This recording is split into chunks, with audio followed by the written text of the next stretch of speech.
अस्सलामुअलैकुम। Today I am going to discuss general knowledge information, जिसमें हमारे पास फर्स्ट क्वेश्चन है, largest heart is found in, वो कौन सा जानवर है जिसमें सबसे बड़ा दिल पाया जाता है? तो इसका आंसर हमारे पास elephant. Second question, AIDS disease was reported firstly in, AIDS की बीमारी सबसे पहले कहाँ पर रिपोर्ट की गई? यूएसए में।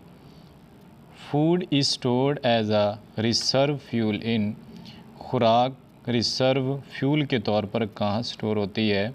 तो इसका आंसर हमारे पास लीवर। तो उसके बाद हमारे पास क्वेश्चन है, which atom does not have a neutron, वो कौन सा एटम है जिसमें कोई न्यूट्रॉन नहीं पाया जाता? तो हाइड्रोजन।